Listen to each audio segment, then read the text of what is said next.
morning, everyone. My topic is nuclear hazards and us.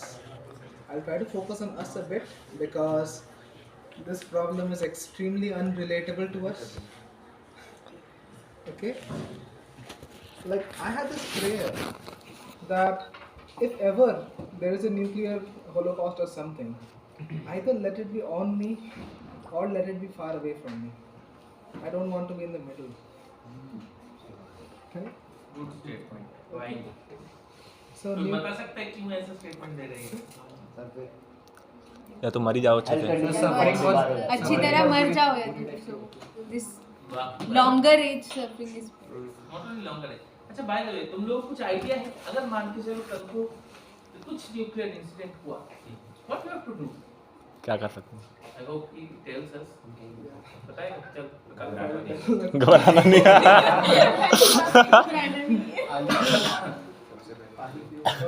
nuclear hazards are of two types. They can be of two types. Either it can be an accident, like in case of Fukushima and Chernobyl, or it could be intentional. I recently read the news. Putin said that they are ready to use nuclear weapons on Ukraine. वो तो पिछले एक साल से बोल रहे हैं And I also read another news that Modi's intervention prevented We'll see what happens on that one. Okay. Now, where exactly is the problem where we get into trouble? So there is this thing called ionizing radiation. Now, what is ionization? We have an atom. Either we remove some electrons or we add some electrons. It forms an ion that is called ionization. As simple as that. Just a simple example. We have alpha particles, which are doubly charged helium ions. Okay. We pass it through a gas. What it will do is it will extract the electrons from the gas molecules and form stable helium atoms. And in exchange, it will ionize the gas, which becomes very reactive. That is the simple thing about ionization.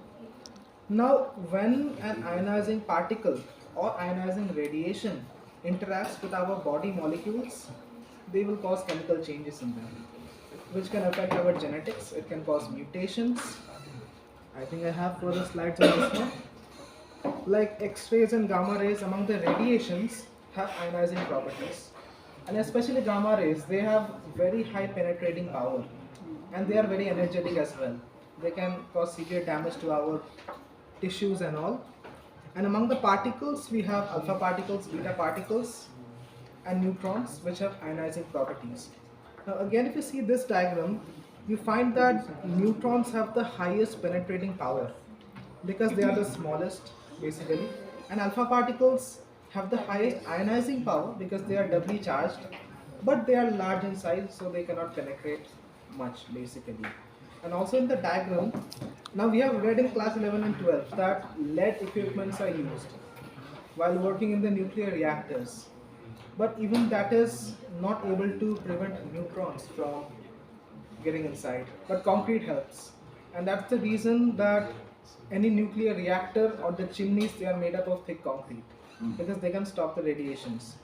और ये नहीं है कि सिर्फ nuclear reactor में ही हम इस पे रेडियोएक्टिविटी से काम कर रहे हैं बहुत सारे साइंटिफिक लैब में भी we used to work regularly with radioactivity in fact मैं जाता था हमारे एयरपोर्ट से रेडियोएक्टिव वो लाने के लिए क्योंकि बाग से आता है सब रेडियोएक्टिव मटेरियल तो वहाँ पे वो लोग इतना डरते थे किसी तरीके से वो आता था बॉक्स के अंदर बहुत सारे प्रोटेक्शन होता था लेट के पूरा प्रॉपर कवरिंग होता था बट वो हम डरते थे फिर हमें बताते थे कि आप बता दो हम घुस के बताते अच्छा ये चंडीगढ़ जाएगा ये दिल्ली में आईसीजीबी जाएगा ये हमारा इंस्टीट्यूट का है but people are still care but yes not only in gamma ray और न्यूट्रॉन तो छोड़ दो बट हम छोटे मोटे एक्सपेरिमेंट्स करते रहते हैं और उसमें कभी कभी प्रॉब्लम भी होते हैं जैसे ड्यू में एक केस हुआ था कुछ साल पहले जहाँ पे कुछ रेडियोएक्टिव मटेरियल वो कहीं कोबाल्ट वाला था और वो जंक यार्ड में चला गया और उसमें से उस एक बंदे का डेथ हो गया become big news and anything. So radioactivity जब यूज करेंगे उसके प्रॉपर डिस्पोजल प्रोसीड्यूर होता है कि कितना तुम्हें गड्ढा खोदना है कितना बड़ा कितना नीचे उसको डंप करना है कैसे करना है Okay. Moving on now. What are the immediate exposures of high radiation? radiation sickness, which includes like nausea, vomiting, hair loss, death in severe cases. Like if you are at the spot of a nuclear explosion, you are going to die immediately. So that can be counted as a part of immediate cause as well. Skin burns, yeah, of course. Like even from the UV exposure from sunlight, we sometimes have skin burns. Whereas for nuclear radiation, it's even more severe, basically. And in terms of long-term exposures of radiation, they can increase the risk of cancer and genetic mutations which are passed on over generations. Now, why passed on? Because DNA is the thing which is packed in our sperms and eggs, and that is passed on to the next generation. So, if we get mutations, it will just go on and on.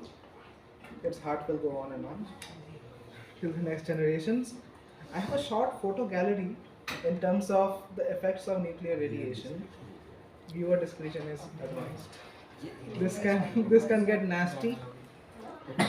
So this is a person who was affected from the nuclear testing in Kazakhstan. We can find that his face and all is completely disfigured as a result of the radiation.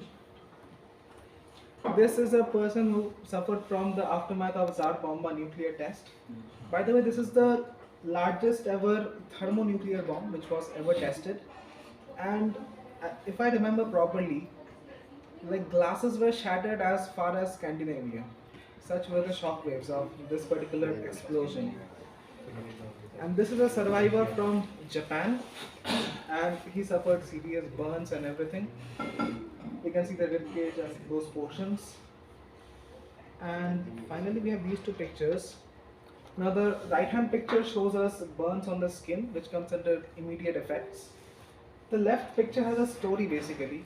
So, it is his dead brother, and he had to go and cremate the brother himself, and there's a story behind that. So, how does radiation damage the DNA? Now, directly what it can do, like if you take the example of gamma rays, it can penetrate through our body very easily. They're highly energetic. They can knock off electrons from the molecules of the DNA. It can affect the phosphate bonds which are present inside, and it can directly damage it. Or indirectly, it can react with water or any other molecule that's present and give rise to reactive species. In this case, we have shown oxygen here. And these reactive species, when they interact with the DNA molecule, they will also cause very bad chemical changes which are not good for us. And now comes the boring part, what to do in case of a nuclear event. Boring because, again, this is very much theoretical. We cannot relate with this in any way. Okay? The first thing, देखा था क्या तूने इसका? first thing, ये सारी होता है। घबराना नहीं है आपको। फिर घबरा के वैसे ही मरोगे। इससे शांति से मर जाना। Okay? So all old things which we have been learning since school itself. But okay, assemble an emergency kit. Non-perishable food includes those foods, especially dry foods which do not get rotten easily, which we can preserve for quite some time, because we don't know till how long we have to stay locked in a particular place. First aid, medications, battery-powered radio, because electric lines will be gone by then. Especially if you're in a war, power grids will be bombed by the enemy. So that's important to have batteries with us. Then develop a communication plan, like offline communication mainly, and stay informed. For that we need radios. So TVs can never replace radios basically, because in such a case we will need radio, so that we can get the updates from the government and everyone. And we have to stay aware of any evacuation route and all local emergency plans. Now, during a nuclear event, stay indoors and do not stay near the windows and walls. Again, there was this point I was reading at that wood is not as good for preventing the radiation. Concrete is a good thing, but still stay inside. Do not stay near windows. Do not try to peep outside and see what's happening like Oppenheimer was doing. Don't do it. That's dangerous. And yeah, close all doors and windows and everything. If you have any cracks and all, cover it with duct tape. If you don't have duct tape, have M seal or something. Cover as much as you can. वही लेने तो बाहर जाएंगे. घर में रख लेना चाहिए इसे हमेशा. And if you are caught outdoors, then cover as much of your body as you can. You will be damaged, no doubt, but cover as much as you can, especially cover your nose and mouth, because there is this thing called radioactive fallout after an explosion, where the dust and all, they are basically floating all around in the air. It is best to not inhale that in any way. And after a nuclear event, अंदर रहना है घर के until we hear on the radio that you have to go out because TV will not work anyway. And if instructed, carefully remove the outer clothing and shoes and everything. Place them in a plastic bag. Do not throw them in your regular dustbin. They will have other disposal plans basically for that. And to conclude that very boring conclusion statement once again. Rare things, but we can't trust anyone, especially America and China. So having knowledge is important, and by following these steps, we can improve our chances of survival. And apart from that, those of you who attended that day's session on semiconductor inauguration, Modi ji gave us the guarantee that everything will be fine. We have a good future. So I think we are safe, but still good for knowledge. So that's it from my side. Thank you very much.